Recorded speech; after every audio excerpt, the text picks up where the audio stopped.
नमस्कार दोस्तों, मैं शिव कुमार वर्मा। मेरा चैनल यस कुमार आपके सामने भारतीय संविधान का दूसरा वीडियो दूसरे भाग को लेकर के आया हूँ। और इसमें भारतीय संविधान में क्या क्या प्रगतियाँ हुई, निर्माण में क्या क्या प्रगतियाँ हुई, उसके बारे में आपसे चर्चा करेंगे। कंपनी ने धीरे धीरे भारत में अपनी सत्ता जमाई थी और उसी के परिणाम हम देखना चाहेंगे। तो सबसे पहले हम आपको बताना चाहेंगे, पिछले एपिसोड में इलाहाबाद की संधि के माध्यम से मुगल बादशाह शाह आलम द्वितीय ने अंग्रेजों को बंगाल, बिहार, उड़ीसा की दीवानी दे दी।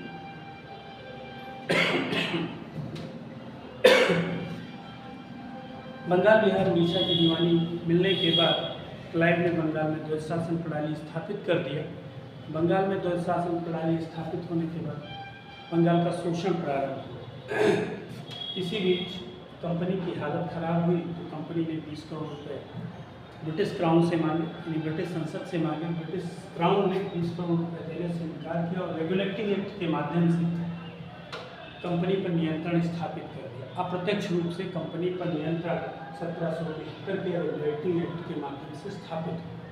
इस रेगुलेटिंग एक्ट के माध्यम से बंगाल के गवर्नर को गवर्नर जनरल कहा जाने लगा। साथ में ये भी निर्धारित किया गया कि तीन प्रेसिडेंसियाँ बनाई गई, कलकत्ता, मुंबई और मद्रास। इन तीनों प्रेसिडेंसियों के प्रशासन को एक साथ ज्वाइंट किया गया और रेगुलेटिंग एक्ट के माध्यम से 1774 में पहली बार भारत में एक न्यायालय का गठन कलकत्ता में किया गया और इस न्यायालय के मुख्य न्यायाधीश एलिजाइन पे और अन्य न्यायाधीश हाइडर, चैम्बरलिन और लिविस्टर। इस तरीके से ये 4 सदस्यीय न्यायालय बन गया और इसमें ये कहा गया था कि जो मानना चाहेगा मानेगा इस न्यायालय के नियमों और जो नहीं मानना चाहेगा नहीं। उसके बाद 1773 के इस रेगुलेटिंग एक्ट में कुछ कमियां थी और साथ में कंपनी को 20 वर्षों के लिए भारत में व्यापार की अनुमति दे दी गई। 1781 का जो संशोधन अधिनियम आया, इस संशोधन अधिनियम में कंपनी के इस अधिनियम में रेगुलेटिंग एक्ट में कुछ कमियां उन्हें दूर करने के लिए 1781 का अधिनियम लाया गया था। इस अधिनियम के माध्यम से कंपनी के कर्मचारियों को सुप्रीम कोर्ट के नियमों के अधीन नहीं रखा गया और साथ में ये भी कहा गया कि रेगुलेटिंग एक्ट के नियमों को जो मानना चाहे माने और जो ना मानना चाहे ना माने। ये व्यवस्था 1781 में की गई। 1784 का पिट्स इंडिया एक्ट है। इस एक्ट के माध्यम से बड़े परिवर्तन किए गए। इस अधिनियम के माध्यम से 6 सदस्यीय बोर्ड ऑफ कंट्रोल का गठन किया गया, 3 सदस्यीय गुप्त समिति बनाई गई और गवर्नर जनरल की कार्यकारिणी के सदस्यों की संख्या 4 से घटाकर 3 कर दी गई। साथ में ये भी किया गया इस अधिनियम में मद्रास और बम्बई की सरकारें अब पूर्ण रूप से कलकत्ता के अधीन, यानी गवर्नर जनरल के अधीन।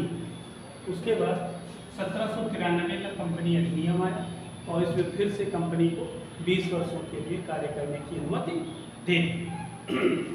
1813 का कंपनी एक्ट जो आया उसमें बड़े मूलचूल परिवर्तन किए। कंपनी को पहली बार ब्रिटिश लोगों को भारत में जमीन खरीदने का अधिकार दिया गया। 1813 के अधिनियम उन्हें यहाँ रहने की अनुमति दी गई। वो यहाँ भारत में चाय के बागान लगा सकते थे। इसी अधिनियम के द्वारा 1813 के कंपनी अधिनियम के द्वारा कंपनी का व्यापारिक एकाधिकार छिन गया और भारत में कोई भी ब्रिटिश व्यक्ति कंपनी खोल सकता था। ऐसा ये बनाया गया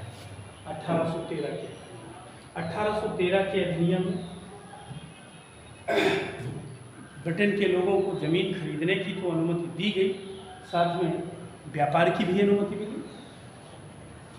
इस अधिनियम के तहत शिक्षा पर 1 लाख रुपए खर्च करने की अनुमति दी गई। यानी 1 लाख रुपए कोई भी व्यक्ति कंपनी 1 लाख रुपए खर्च करेगी शिक्षा पर, लेकिन ये पैसा खर्च ना हो सके और 1824 में खर्च किया।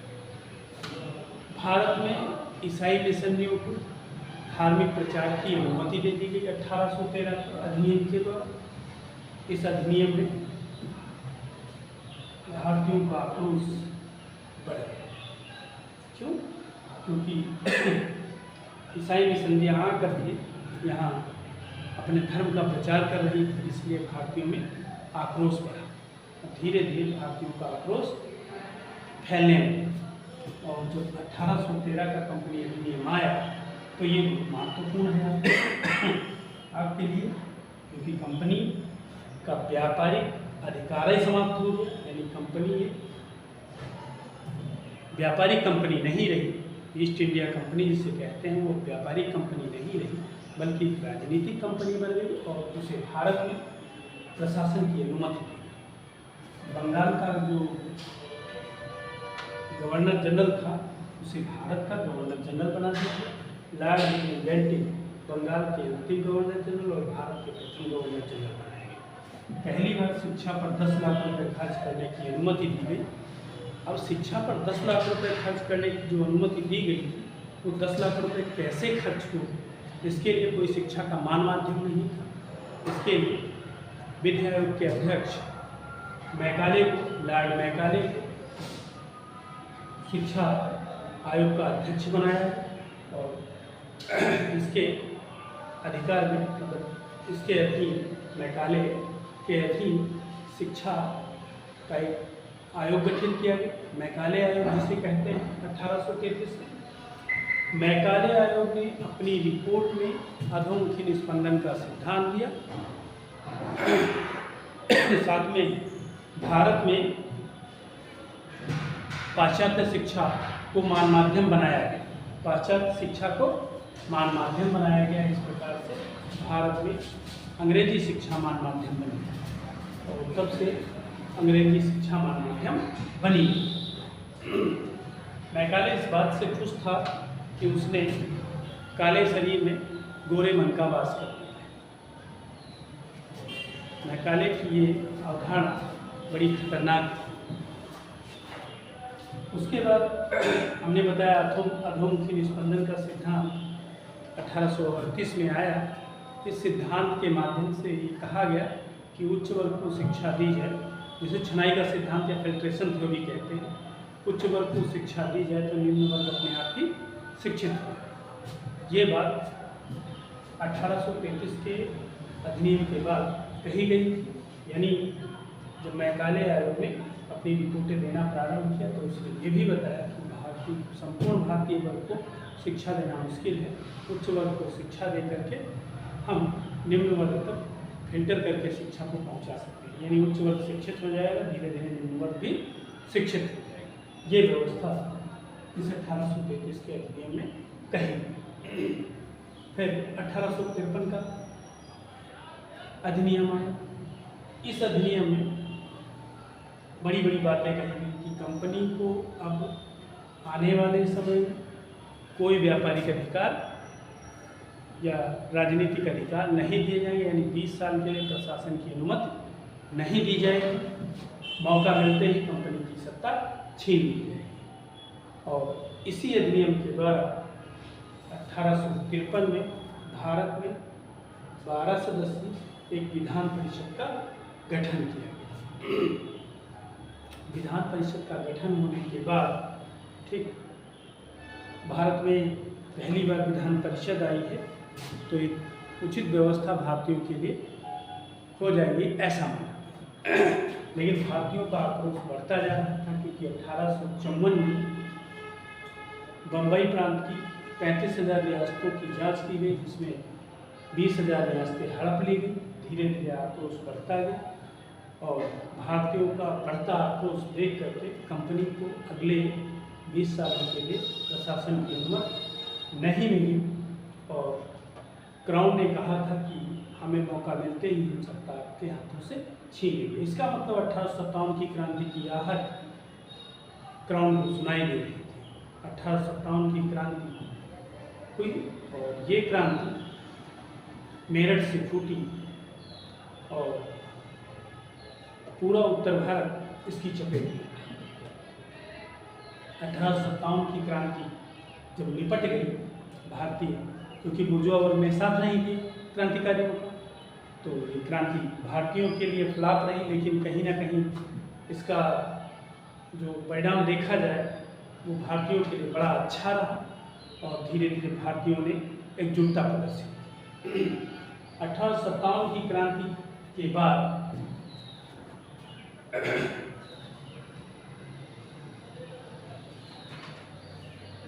1858 में क्राउन ने अपनी कंपनी की सत्ता अधिग्रहित कर ली। भारत में क्राउन की सत्ता स्टार्ट हुई।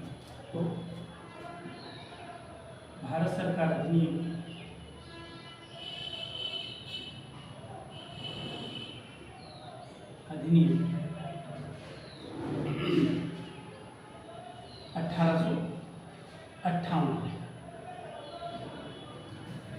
1857 की क्रांति के समय ब्रिटेन में महारानी विक्टोरिया थी। विक्टोरिया ने भारतीय जनता के प्रति आभार व्यक्त किया और इस अधिनियम के माध्यम से उन्होंने उस समय जब 1857 की क्रांति हुई थी तो उस समय जो गवर्नर जनरल थे उन्हें भारत सरकार अधिनियम 1858 के द्वारा वायसराय का पद दिया गया। यानी अब वो वायसराय बन गए। अच्छा, एक चीज़ और, 1833 के कंपनी अधिनियम में एक चीज़ कही गई थी कि अब बंगाल का गवर्नर जनरल भारत का गवर्नर जनरल, यानी लॉर्ड विलियम बेंटिंग भारत के पहले गवर्नर जनरल बने और अब भारत के पहले वायसराय 1858 में नियुक्त किए। ये आप ध्यान रखिए, ठीक। अच्छा, 1858 के अधिनियम के माध्यम से कंपनी की सत्ता समाप्त हुई और क्राउन की सत्ता लागू हुई। तो हम क्राउन की सत्ता के बारे में आपसे अगले वीडियो में चर्चा करेंगे। जय हिंद, जय भारत। आप हमारे चैनल को लाइक करिए, सब्सक्राइब करिए और ज़्यादा से ज़्यादा शेयर करिए ताकि हम लाइव आ सकें और आपकी समस्याओं का निराकरण कर सकें। जय हिंद, जय भारत।